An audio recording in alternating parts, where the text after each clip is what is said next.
5万左右的预算，想买个大马力拉力带旋更，有什么推荐？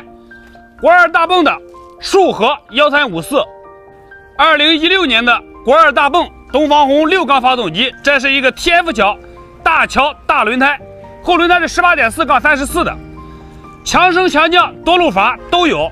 老铁们，5万左右值不值？这个车的变速箱是16+8的档位，带着爬行档，动力输出760、850。关注慧凯，生活精彩。